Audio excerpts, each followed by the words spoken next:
to the Author to Authority podcast. And today I am so thrilled to have Clint Arthur on the show. And if you have not heard of this gentleman before, then you are going to be incredibly amazed by today's episode because he teaches you how to be the celebrity entrepreneur. Now, Clint broadcasts 50,000 watts of inspiration and insight every Sunday at 9:30 p.m. on New York City #1 talk station 77 WABC radio to help entrepreneurs and experts do more, be more, and have more. He's also an award-winning entrepreneur. He is a true master of speaking to sell. And in 2016, Clint shattered the all-time sales record for an outside speaker at GKIC's Super Conference. And so today I'm excited to have Clint on the show because he really does understand what it takes to go from someone who is a complete unknown to someone who gets to hang around with people like Dr. Oz on a regular basis. So welcome to the show, Clint. Yeehaw! Close that door, will you? Hey, great to be with you. It's great to be with you. And, you know, for anybody who didn't get it, the fact that I'm a sales expert not only means that I'm probably going to sell you something, but it also means that I'm probably going to be able to teach you how to sell more, have more impact, influence, and income. That's really what it's all about. Impact, influence, and income. And everybody who's an author, speaker, coach, entrepreneur, they need this stuff. That is so true. So Clint, why don't you begin? Because we're going to do two parts with Clint. So Clint, why don't you start with your story today?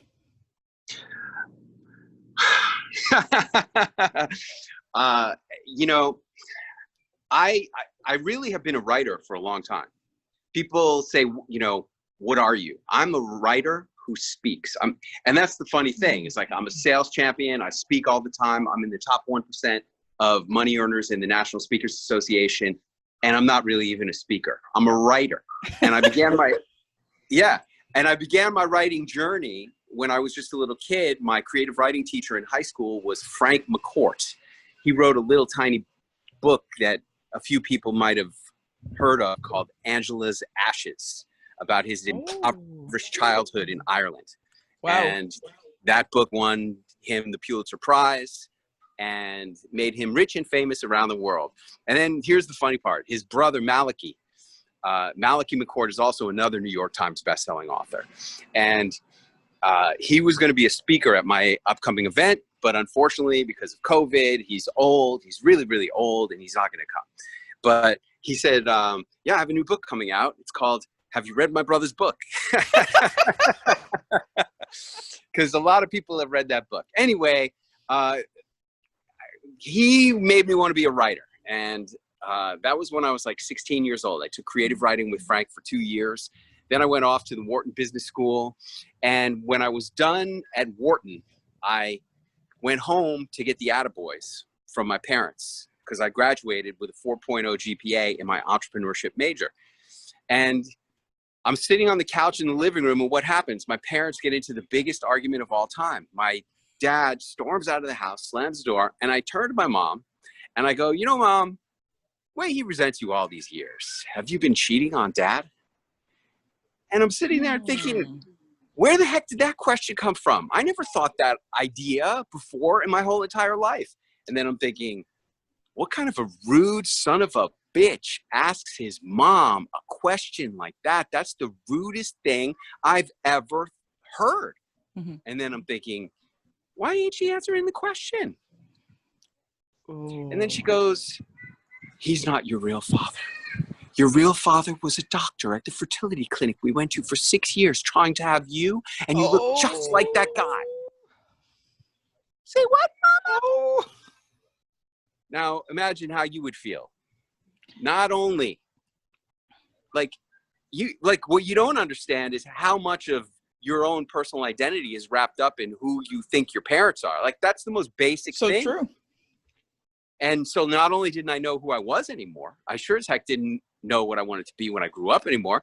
So on Monday morning, I call up the investment bank on the 87th floor of #1 World Trade Center.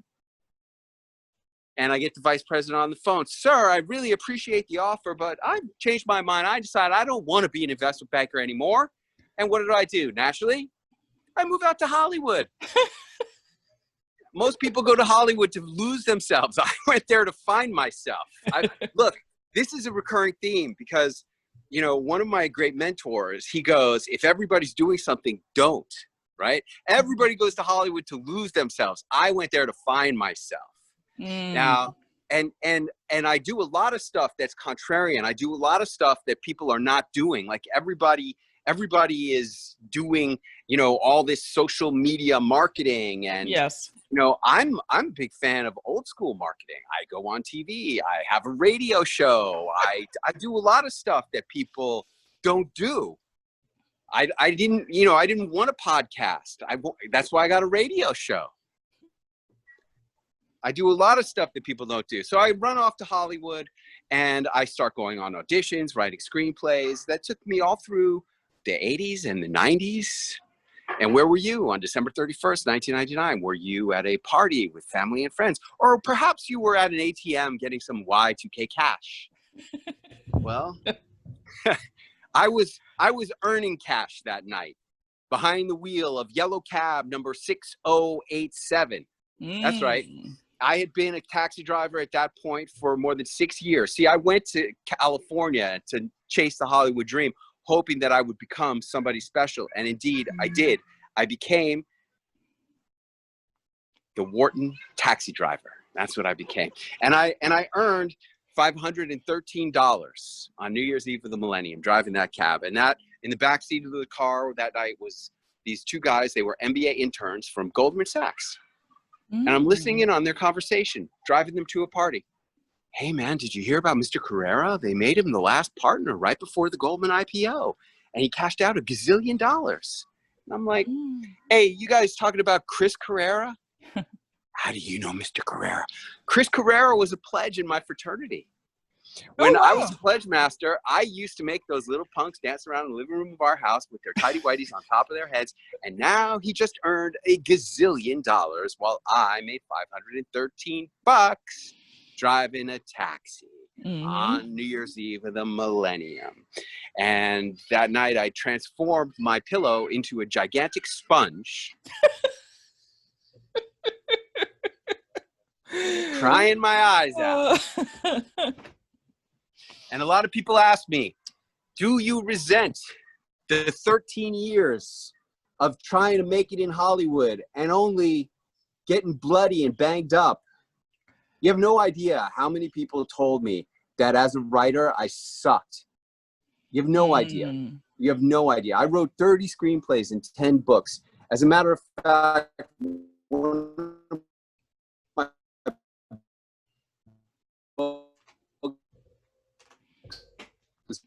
published before I became the big book. We sold more than 90,000 copies. You don't make money selling books. You have to know how to make money with a book.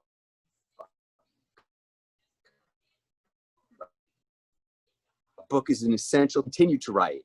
I can't go on throwing my life away, chasing a dream that's never going to happen. And all I did then was just focus on making money. I got out of taxi driving. I got into building houses and selling gourmet food. And I got quite fat and happy through all the 90s, all the way through all the 2000s, rather. And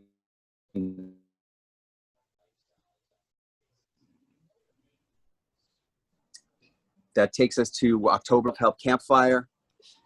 And the shaman points at me across the yellow and orange crackling flames. He goes, "You don't know it yet, but you're already dead." What are you talking about, man? I'm the most successful guy on this team. 8 years ago, I was driving a cab. Now I'm a millionaire. I was living in a little boat. Now I live in a mansion. You're already dead. You just don't know it. And he was right. I didn't know it. I didn't figure it out for years. But from that night forward, for months, I could not stop thinking about what the shaman said. I'd wake up out of sound sleep. I'm already dead. What does he mean? and it came to be New Year's Day of 2009. And I poured myself a mimosa, sat down with a pad and a pen to write down my list of goals for the years I had become accustomed to doing when I became successful as a businessman, instead of trying to be a writer. Mm-hmm.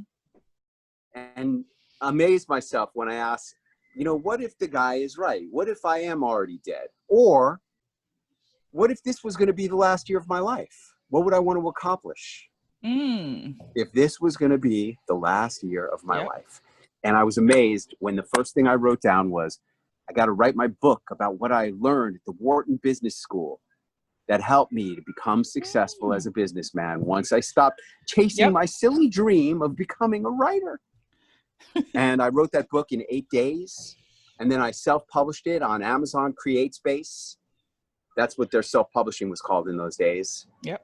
And I waited for the sales to roll in. And boy, did all those sales ever roll in. All 8 of those sales rolled in that first year. And then I did something super smart. I went to a seminar and I met Jack Canfield, Chicken Soup for the Soul creator.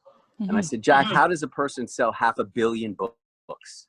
And he said, hey, man, you got to become somebody. You got to become famous. You got to go on media, on TV, on radio. You got to make it happen. And you know, I sat there and I thought about it for a while because, you know, it costs money to get in media. Yes, it does. It costs money to hire a publicist. And I'd always been reluctant because I never thought that my stuff was good enough. And I remember the day very clearly. I was sitting at my desk in my 3,300 square foot Spanish villa in the Hollywood Hills. I had this $3,000 circular desk. It was beautiful. And I'm looking at my book, what they teach you at the Wharton Business School, sitting on a shelf across the room, collecting dust. I remember it so clearly. And I thought to myself, you know, if my book about the best business school in the world isn't good enough, then what the hell else is ever going to be good enough? And luckily for me, I had written something that I felt that strongly about. I didn't believe in the book. I just believed, like, if that's not good enough, what's ever going to be good enough? This has to be good enough. This has to be good enough to be something. You see, and this is a major problem that every single author has until they become a New York Times bestseller. And I don't even know if they even lose it at that point. After that, it's like, you got to believe that you're good enough. That your stuff is good enough. That's like, how the heck does anybody ever conquer that who am I thing? You know, that's what I call it. Who am I? Who am I to think that I have a book that people should read? That's the basic who am I question. Who am I to think that I should go on TV? That kept me stuck for a long time. But luckily, what happened was my wife and I went to a raw vegan retreat. And one of the rules, okay, well, I wanted to lose some weight because I had become obese at that point. And I was fat and happy, but I was too fat and not really happy. My marriage was on the rocks. You know, my health was, I couldn't bend over to tie my shoes. That's all I knew, right? So we went to this raw vegan retreat to try to lose some weight. And one of the rules was no alcohol, no drugs. So I stopped drinking alcohol and smoking pot for those 2 weeks. And of course, when the raw vegan retreat is over, we go home to the Hollywood Hills mansion. And the first thing we do is we cook up some lamb chops and crack open a nice bottle of French red wine. And luckily,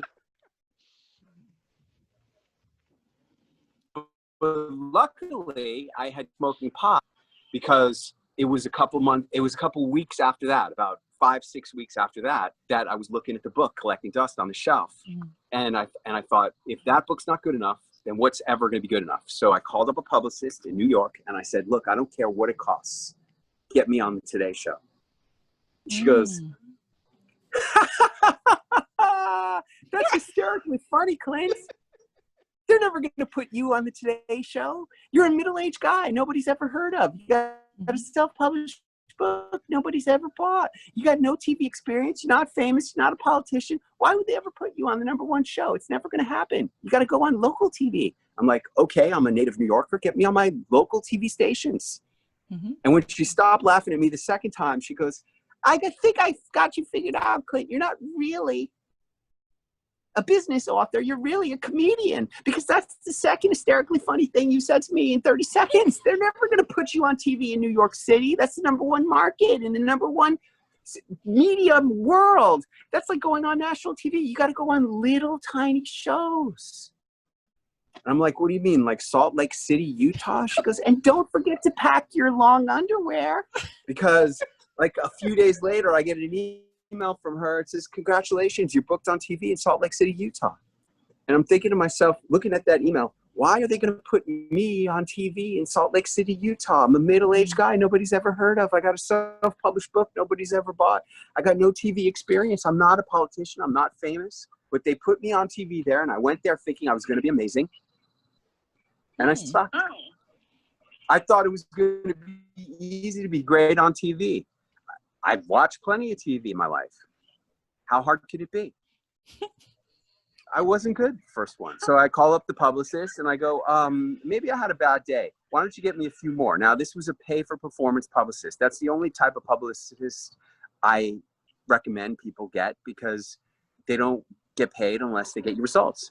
So she booked me on 4 shows, and they were $1,500 a piece. So I spent $6,000 my first month doing TV publicity.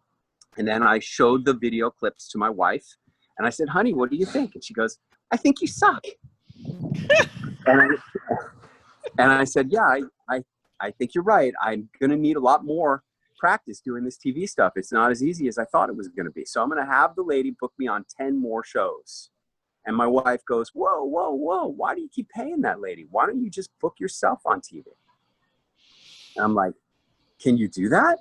She's like, figure it out. So I started waking up at 2:30 in the morning, going up to my office on the 2nd floor, sitting at my round desk, and Googling TV stations all across the country. Whatever city Southwest Airlines flew, I would Google ABC TV in that city.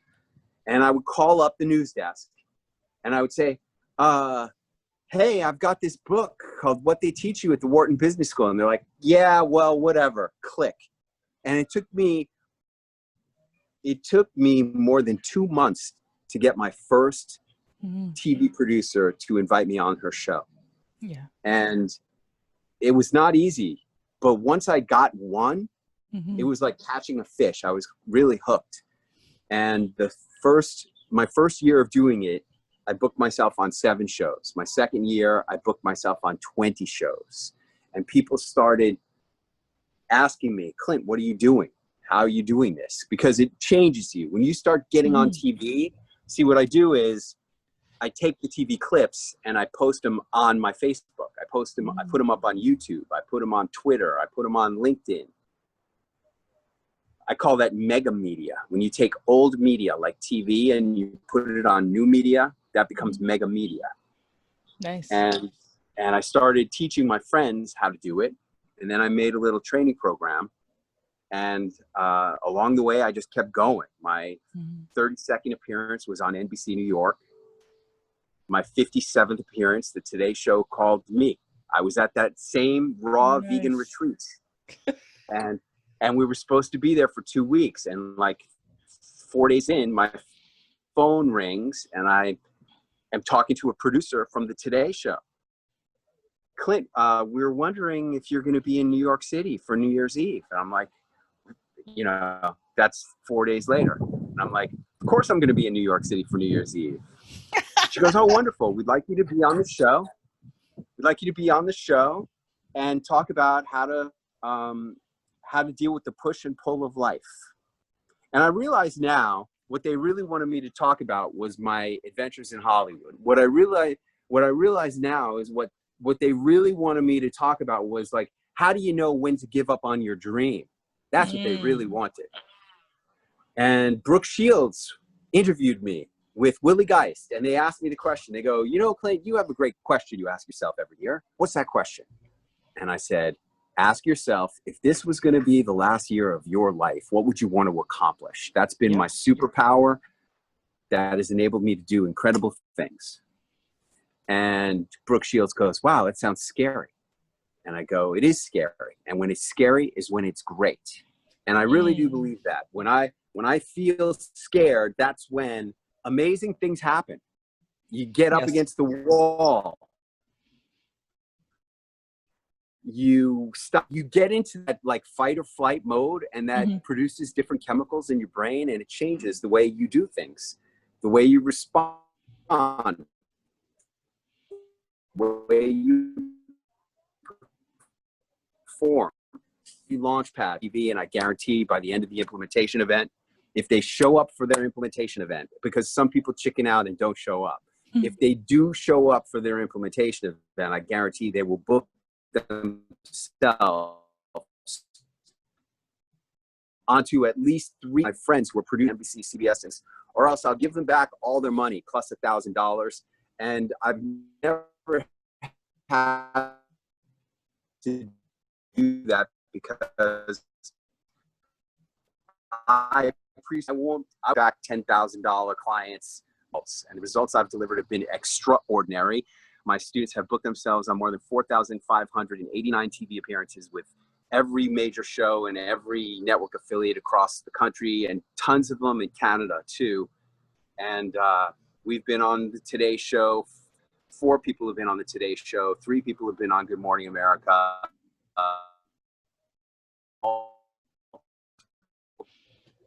Clint. I got one person. You live on Dr. Yes. I'm going to stop you there. About the last 4 minutes or so, you've just really been breaking up. So can you go back to just starting to talk about your program that you have? Yeah, naturally, that's where it's going to break up, right? Yeah. So let's redo that part again. All right. All right.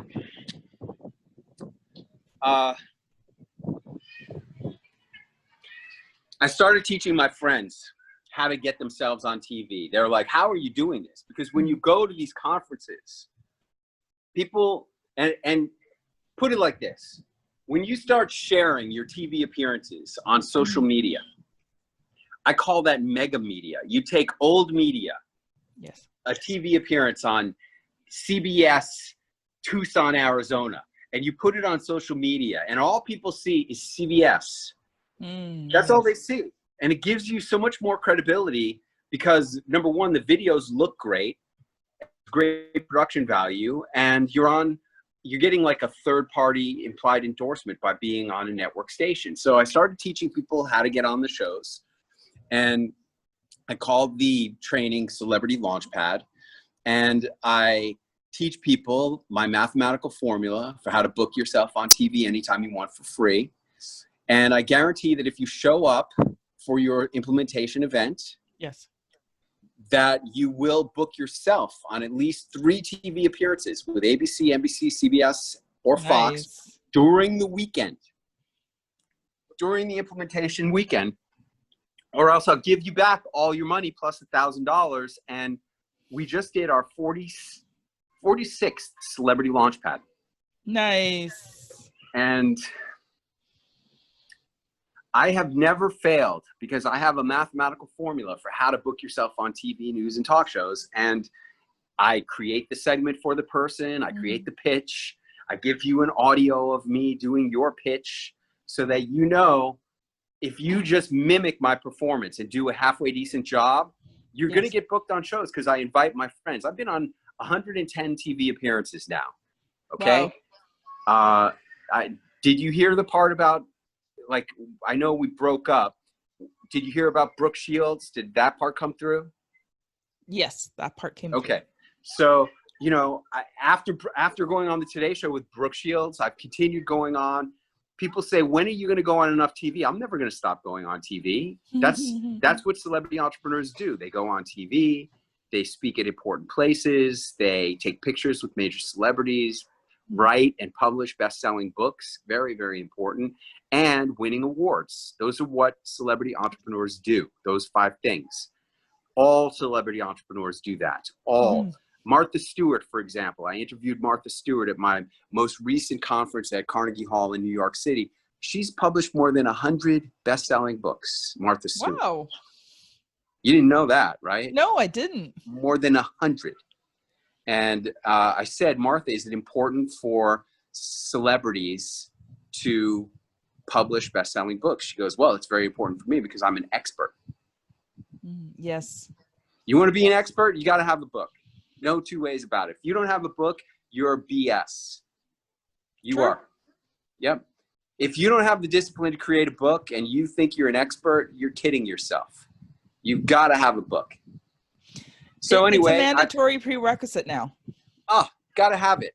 And then once you have a book, it has to be a bestseller. And once you have a best-selling book, you got to go on TV and you got to start speaking. And you got to start meeting major celebrities because everybody knows celebrities hang out with other celebrities. And you got to win awards and you got to do it all over again. It's a never-ending thing. And then how do you make the money? You make the money from coaching and consulting. That's how you make the money. Yes. And your book sets you up to have the authority to charge high prices. Your best-selling book that you promote on TV and that you speak about at very important places and that gets you hanging out with famous people, that book, that platform that is the book, is what gives you the credibility and authority and positioning and also the personal belief in yourself. Once you start doing all that, that's how you develop personal belief in yourself to be able to charge high prices as a coach and consultant.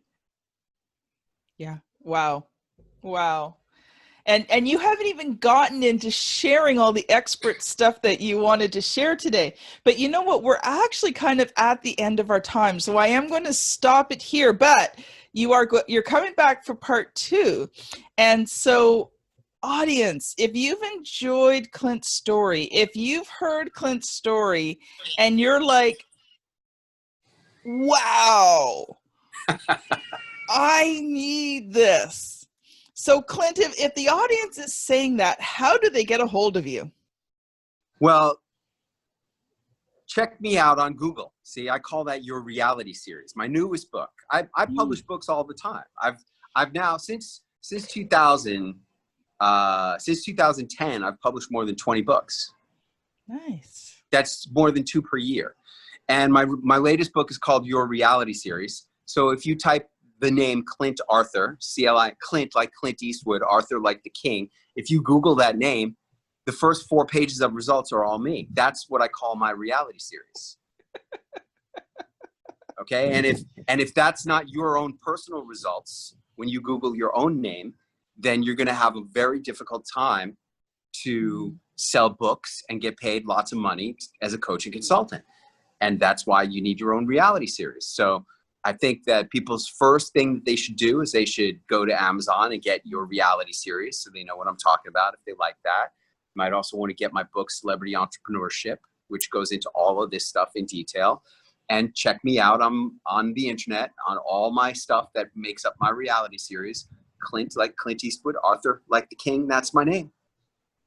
Awesome. Well, thank you so much. And I'm looking forward to recording the second episode where we're really going to dive into, the advice and the training that you've prepared for my audience. So this has been Clint Arthur and Kim Thompson-Pinder on the Author to Authority podcast. Thank you so much for listening, and we will see you on the very next episode. Bye now.